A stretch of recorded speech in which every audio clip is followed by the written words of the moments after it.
பொதியில் மலை தமிழ்நாட்டுக்கு சிறப்பை தருவது. தென்றல் அங்கிருந்து வீசுகிறது, சந்தனம் அதில் விளைகிறது.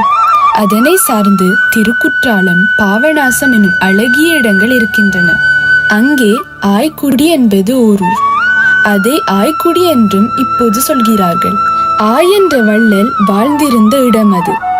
ஆயண்டிரன் என்றும் அவனை புலவர் பாடியிருக்கிறார்கள். அவனுடைய ஆட்சிக்குட்பட்டது பொதிய மலை.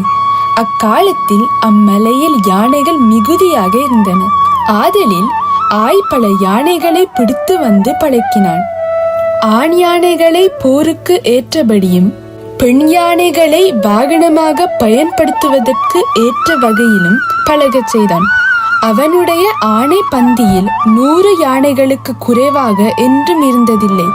அவனிடம் அடிக்கடி பாணர்களும் புலவர்களும் வருவார்கள். அவர்களுக்கு மற்றவர்கள் கொடுப்பது போல பொன்னும் மணியும் கொடுப்பான். அவற்றோடு யானையையும் பரிசிலாக வழங்குவான். யானை பரிசில் தருபவன் என்றவனை தமிழ் மக்கள் குறிப்பிடுவார்கள். அக்காலத்தில் உறையூரில் மோசியார் என்ற புலவர் வாழ்ந்து வந்தார். அந்நகரில் ஊரையெல்லாம் காணும் வகையில் ஓர் உயர்ந்த கட்டிடம் இருந்தது. அதற்கு ஊர்காணேணி என்று பெயர். அந்த ஏணி இருந்த தெருவுக்கு ஏணிச்சேரி என்ற பெயர் அமைந்தது. அவ்விடத்தில் இருந்தமையால் அப்புலவரை ஏணிச்சேடி முடமோசியார் என்று அடையாளத்தோடு சொன்னார்கள். அவர் முடவர், அதையும் அந்த பெயர் குறிப்பிட்டது. முடவராக இருந்தாலும் தமிழ் புலமையில் அவர் நிரம்பியிருந்தார். அவருடைய உறுப்பு குறைவு காரணமாக யாரும் அவரை அவமதிப்பதில்லை. அக்காலத்தில் தமிழ் மக்கள் யாரையும் உறுப்பு குறைவுக்காக இழிவுபடுத்தி சொல்வதில்லை. இயற்கையாக அமைந்த குறையை குறையாகவே கருதுவதில்லை. குணத்தினால் குறைவிருந்தால் அதைத்தான் இழிவாக எண்ணுவார்கள். உறுப்பு குறை உள்ள புலவர்களை அந்த அடையாளத்தோடு பெயர் வைத்து வழங்கியதனாலே இந்த இயல்பு தெரிகிறது. இழிவாக கருதினால் அப்படி வழங்குவார்களா? ஏணிச்சேரி முடமோசியார் ஆய்க்குடிக்கு ஒரு முறை சென்றிருந்தார். ஆய் அவரிடம் பேரன்பு பாராட்டினான். அவருடைய அறிவு சிறப்பையும் கவிப்பாடும் ஆற்றலையும் அறிந்து வியந்தான். இவரிடையேயும் நெருங்கிய கீழ்மை உண்டாயிற்று. மோசியார் அங்கே தங்கினார். இன்றியமையாத காலங்களில் ஊரையூருக்கு வருவார். சில நாட்கள் இருந்து மறுபடியும் ஆய்க்குடிக்கு செல்வார். வண்டு மலரில் புகுந்து விட்டால் இன்னிசை எழுப்பிக் கொண்டே இருக்கும். அப்படியே வள்ளலை அணுகி வாழ்ந்த மோசியாரிடம் பாடல்கள் பல எழுந்தன. அவனுடைய பண்புகளை அறிந்து நயமாக விளக்கி பாடுவார்.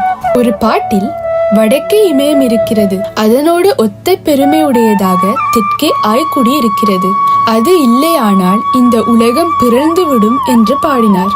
ஒரு நாள் புலவரை தன் தேரில் அழைத்து சென்றான் ஆய். காட்டு வழியே அந்த தேர் சென்றது. அங்கே பழக்கப்பட்ட பல யானைகள் இருந்தன. அவற்றை பார்த்த புலவர், இந்த காட்டில் இத்தனை களிறுகள் இருக்கின்றனவே, இந்த காடு மேக கூட்டங்கள் தங்கும் மலையையும் சுரப்புன்னை மலரால் தொடுத்த கண்ணியையும் உடைய ஆயண்டீரனுடைய குன்றத்தை பாடிற்றே என்று பாடினார். ஆயண்டீரனுடைய யானை கொடையே அப்பாடலில் சிறப்பித்தார். ஒரு நாள் சில அன்பர்களுடன் தனியே பேசிக் கொண்டிருந்தார் மோசியார். அப்போது ஆயனுடைய ஈகை சிறப்பை பற்றிய பேச்சு வந்தது. பொருளை சேமித்து வைப்பதால் பயன் என்ன? அது எப்படி மலிந்து போவது? அதை அறிந்து தன்னிடம் வருபவர்களுக்கு வாரி வழங்குகிறான் ஆய் என்றார் ஒருவர். இந்த உலக வாழ்வு ஒன்றையே எண்ணி தமக்கு வேண்டிய இன்பங்களை தூய்த்து வாழும் செல்வர்கள் பலர் இருக்கிறார்கள். ஆய் இங்கே நன்கு வாழ்வதோடு மறுமையிலும் நல்ல இன்பம் கிடைக்க வேண்டும் என்று அறம் செய்கிறான். வருங்கால வாழ்வை நினைக்கும் அறிவாளன் அவன் என்று வேறொருவர் கூறினார். அருகில் இருந்த மோசியார் உடனே, நீங்கள் சொன்ன 2 கருத்தும் பிழை. என்ன அப்படி சொல்கிறீர்கள் என்றிருவரும் கேட்டார்கள். இது செய்தால் இது கிடைக்கும் என்று எதிர்பார்த்து ஒன்றை செய்தால் அது வாணிகத்தை போல ஆகிவிடும். இம்மையிலே செய்வது மறுமைக்கு வந்து உதவும் என்று தான் செய்யும் மரத்துக்கு பயனை எதிர்நோக்கும் அறவிலை வாணிகன் இல்லை ஆய். சான்றோர்கள் போன வழி இது என்ற ஒரே நினைவோடு அந்த வல்லன்மையை மேற்கொண்டிருக்கிறான் என்று விடை கூறினார் புலவர்.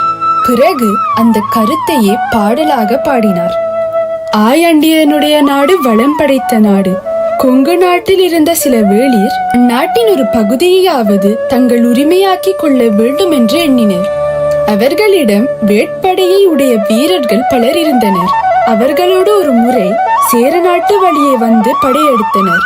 சேர மன்னன் அவர்களுக்கு இணக்கமாக இருந்தான். அண்டிரன் அஞ்சவில்லை. அவனிடம் யானைப்படை பெரிதாக இருந்தது. யானையை வேளால் கொள்வது எளிது. வேட்படை கொங்கர்களிடம் சிறப்புடையதாக இருந்தது. யானை படைக்கு எதிர் வேல்வீரர் படை என்பதை உணர்ந்தே அவர்கள் படையெடுத்து வந்தார்கள். ஆயண்டிரன் தக்க படை வகுப்புடன் எதிர்த்தான். கடும் போராக தோன்றிய அது பிறகு எளிய போராகிவிட்டது. வேலை ஓற்ற முடியாமல் அதனை பிடித்த வீரர்களை ஆயின் படை வீரர்கள் கொன்றனர். எதிர்த்து நிற்க முடியாமல் புறம் கொடுக்க தொடங்கினர் கொங்கர். ஆய் அவர்களை விடாமல் துரத்தினான். மேற்கு கடற்கரை வரைக்கும் அவர்களை விரட்டி அடித்தான். இருமாந்து ஆரவாரம் செய்து வந்த வேல் பிடித்த வீரர்கள் யாவரும் அப்படியே போர்க்களத்தில் வேல்களை போட்டுவிட்டு ஓடிவிட்டார்கள். அந்த வேல்களை எல்லாம் பொறுக்கி தன் ஊரில் ஒரு இடத்தில் குவிக்க செய்திருந்தான் ஆய். அவை மலை போல குவிந்திருந்தன. இந்த வீரச் செயலையும் ஆயின் கொடையையும் இணைத்தொரு பாட்டு பாடினார் மோசியார். மணிகளை பதித்த அணிகலன்களை அணிந்த ஆய்வள்ளலே, நீ வருகிறவர்களுக்கெல்லாம் யானைகளை அளிக்கிறாயே. இப்படி கொடுத்து கொண்டே இருந்தால் இங்கே யானைக்கு பஞ்சம் வந்து விடாதோ? அல்லது உன் நாட்டில் மட்டும் ஒரு பெண் யானை கருவுற்றால் ஓர் ஈட்டுக்கு 10 கன்றுகளை போடுமோ? வருகிற புலவர்களுக்கும் பாணர்களுக்கும் இனிய முகத்தோடு நீ வழங்குகிற யானைகளை கணக்கு பண்ண முடியுமா? நீ கொங்கர்களை வென்று மேல் கடலுக்கு ஒட்டின போது அவர்கள் களத்திலே போட்டு சென்ற வேல்களைத்தான் எண்ண முடியாதென்று நினைத்தேன். அவற்றையாவது எண்ணிவிடலாம் என்று தோன்றுகிறது. நீ கொடுக்கும் யானையை கணக்கு பண்ண முடியாது போல் இருக்கிறதே என்று சுவைப்பட பாடினார். ஒரு சமயம் யாரோ முனிவர் ஆயனிடம் வந்தார். அவர் ஒரு நீல ஆடையை ஆயனிடம் கொடுத்து, இது மிகவும் புனிதமானது, கடவுள் தன்மையே உடையது, இதை வைத்திருப்பவர்களுக்கு எல்லா வளங்களும் உண்டாகும் என்று சொன்னார். தங்களுக்கு எங்கே கிடைத்தது என்று கேட்டான் வள்ளல். நான் காட்டில் தவம் செய்து கொண்டிருந்தேன். அப்போது 2 நாகங்கள் அங்கே சேர்ந்திருந்தன. அவற்றின் மேல் இந்த நீல ஆடை இருந்தது. அவ்வாறு கிடைக்கும் ஆடை மிக சிறந்ததென்று நான் கேட்டிருக்கிறேன். இதை நீங்களே வைத்திருக்கலாமே என கனிவோடு துறவியிடம் கூறினான். துறவியாகிய எனக்கு இதற்கு? பலருக்கு நலம் செய்யும் உன்னிடம் இருந்தால் சிறந்த பயனை நீயும் அடைவாய். உன்னால் பிறரும் அடைவார்கள் என்று எண்ணி உனக்கு வழங்குகிறேன். அதை ஆய் பணிவுடன் வாங்கி கொண்டான். தக்க இடத்தில் அதை சேர்த்து விட்டோம் என்ற உவகையுடன் முனிவர் விடை பெற்று சென்றார். பிறருக்கு கொடுப்பது ஆயின் வழக்கமேயின்றி ஒருவரிடமிருந்து ஒன்றை பெரும் வழக்கம் அவன் பால் இல்லை. ஆதலில் முனிவர் கொடுத்த ஆடையை வாங்கி கொண்டாலும் அவன் உள்ளம் உறுத்தி கொண்டே இருந்தது. அந்த புனித ஆடையை வைத்துக் கொள்ள அவன் விரும்பவில்லை. யாருக்கு அளிப்பது என்று ஆராய்ந்தான். கடைசியில் அவனுடைய குலதெய்வமாகிய சிவபெருமானுக்கு வழங்க முடிவு செய்தான். மலை மேல் உள்ள கோயிலில் எழுந்தருளியிருந்த சிவபிரானுக்கே ஆகுக என்று அளித்து விட்டான். தவம் செய்து கிடப்பதாகிய அந்த நீல ஆடையை வழங்கி இறைவனையும் தன்னிடம் கொடை பெற்ற வகை ஆக்கிவிட்டான் ஆய். இவ்வாறு விளங்கிய ஆய் அண்டிரன் பல காலம் புலவர் பாராட்டவும் மக்கள் மதிக்கவும் வாழ்ந்து இறைவன் திருவடி நிழலை அடைந்தான். அவனுடைய மனைவியரும் அவனுடன் தீப்பாய்ந்து உலக வாழ்வை நீத்தனர் என்றும் தெரிய வருகிறது. அவனது பிரிவை தாங்காமல் புலவர்கள் துயரத்தால் வாடினார்கள்.